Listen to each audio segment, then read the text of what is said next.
Shira mwagenze mudukurikirane hanje bishemo Imana ndabaye kaze mwese umugano ukuri kubohora gamshye kubafasha gukura mu buntu no kumenya umwami wa Kristo ndabaye kaze muri gishuno musigira gatatu ukurikirane gushirwa turiko turiga twise ukuri kuvyerekeye uburake bw'Imana. Uburake ni Kera ni wrath mu Congereza. Icigwa neza yuko kiko kirabafasha aho tugeze uyu munsi atugeze mu nyigisho ya gatatu uko navuze turabana twiga mu nyigisho ya mbere twaragize intangamarara ucigwa tuzoraba n'isano rya Kera n'isano Rishasha. Icigwa ca kabiri twarabonye yuko uburake bw'Imana ikintu ca mbere Imana catumigira uburake bwa cane ku banyisirayeli bari munsi y'amategeko ya Mose ari gusenga izindi mana. Twarabonye yuko yabareka abansi babo bakabica bakabatwara nk'inyagano. Ico cari igihano gikomeye cane kuko Imana ntiyashaka kuyivanga ngo bibayitera ngo ishari ngo rya cane. Bakundwa bene data ko turabona umunsi rero turamucigwa gikurikira uyu munsi tugaturabe kuvyerekeye uburake bw'Imana cane cane ngene uburake bw'Imana mw'isano rya Kera Imana ikidiringa n'abanyisirayeli hari cane cane kibazo cuko banka kumvira ijwi ryayo ubugombe bwayo kurikira ivyo Imana ishaka ivyo abasavye. Ico gifatanye no gusenga ibigirwamana. Mu gice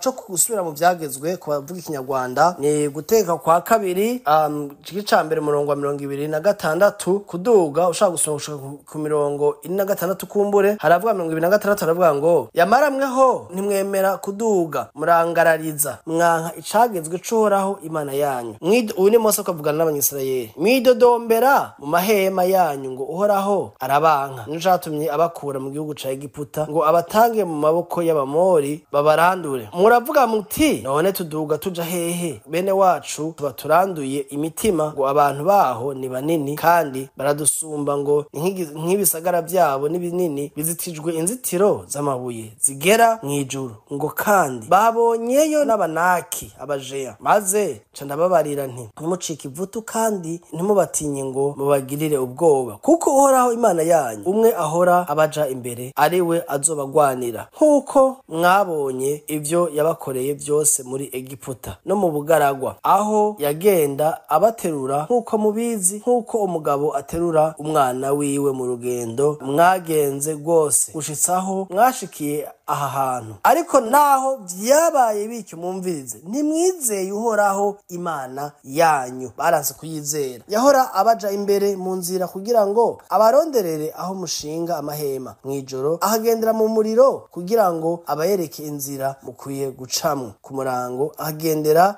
mu gicu maze uhoraho yumvise amajambo yanyu araraka. Mumvise bwa burake 34 araraka kubera kwidodomba kwabo no kwizera ko Imana ariyo yabahamagaye izobarinda. Ararahira ati ni ukuri akazogira n'umwe wo muri aba bantu b'uruvyaro rw'abanyakibi azobona igihugu ciza nahe ko nzoha basekuruza kiretse Karebu mwene Yefune wowe azokibona kandi nzomuha igihugu yaciyemwo ndagihe n'uruvyaro rwiwe kuko yankurikiye muri byose jewe uhoraho. Nanje uhoraho yandakiye ku bwanyu aravuga ati nawe ntuzokijamwo ariko Yosuwa mwene Nuni wamufasha wawe niwe azokijamwo nuko umuremeshe kuko ari we azoshinzamo abisirayeli. Iki ni ikintu gikomeye cyane tubona yuko Imana ikiragereza kuganiriza Mose baganiriza abanyisirayeli kuko ngo baranse kurumvira amategeko yayo batangura no kwidoga baja amazu yabo batangura kwidodomba havuga bati Imana dukuye muri Egiputa iratwanka Imana n'umwansi wacu kandi abo babonye ibitangaza yabakoreye kuva ki muri Egiputa. Iyumvira umuntu yaza gucungura uri ahantu bohewe umerewe nabi ufunzwe akagufata nabi gukubita bakwiminja umerewe nabi uvuga ati jahano nzava gute. Abantu nuko marankurikiye muri kano kanya mushakwa muri mu bihe nk'ivyo kumbure uri ahantu uba mu muryango ufashwe nabi canke uri ahantu muri prison urafunzwe canke ari ahantu uri mu gihugu kanaka turavyumva bagufata nabi wabuze na wosohoka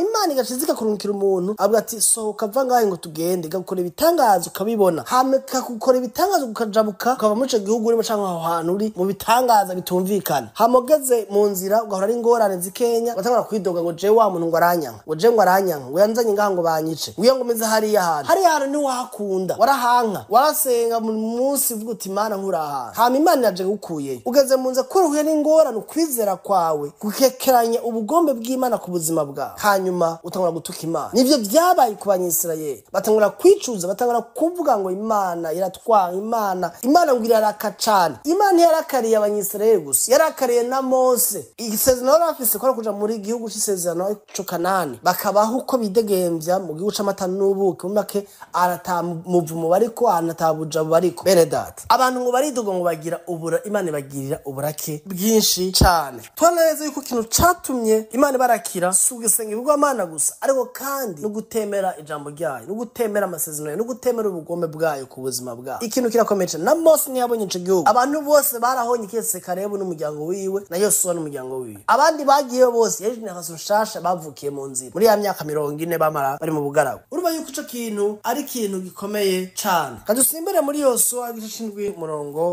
wa mbere. Yosuwa igice c'indwi umurongo wa mbere naho turabe ivyerekeye uburake bw'Imana buhagaze ku vyerekeye ukutemera ubugome bwayo. Umurongo wa mbere igice c'indwi bavuga ngo ariko Abisirayeli bacumura mu vyagizwe inyegu y'Uhoraho, Akani mwene Karami, Karami mwene Zebudi, Zebudi mwene Zerahi wo mu muryango wa Yuda niwe yatwaye ku vyagizwe inyegu, maze ishavu ry'Uhoraho riziriringira cane Abisirayeli. Abo bantu bagiye kujya ku bintu mu mategeko ya Mose avuga yuko bategeza kuba inyegu vy'Imana, ari atawundi munemere kubikora no kubijyako, ariko baca bitora barabijya. Abagabo ngo ishavu ry'Imana riraziriringa, la colère de Dieu tomba sur eux. Ikintu kirakomeye uburake. Umurongo wa kabiri avuga ngo Yosuwa atuma abantu bava Yeriko ngo baje ihayi, hari hafi y'Ibetaveni ku ruhande Beteri mu buseruko. Arababara ati nimuduga muje gutata ico gihugu, nuko aba bantu baraduga baje gutata hayi. Bene data, turaboneza yuko abantu ikintu Imana yabahora ko ari kutumvira ivyo yababwiye, tumvira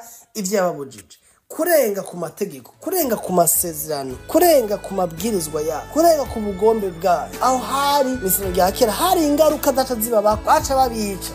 Imana cibareka bakabica abantu kakura mu ikorana rya bene data. Hari misino rya kera urabe ngene Imana yagirana imigendanire n'abantu ihagaze ku mategeko, amategeko, amabwirizwa, amakomando vyagezwe. Ntivyakunda ko umuntu adashobora gukora ikintu kibi. Uno munsi niko biri. None uno munsi Imana itadufata nk'ikiragira ni kubera iki? Muciwe kurikira tuzogira nuko mugira umunsi mwiza. Ubuntu bw'Imana buhishura imitima yanyu, Imana muyibone nka papa, ntimubone nk'umaso wanyu.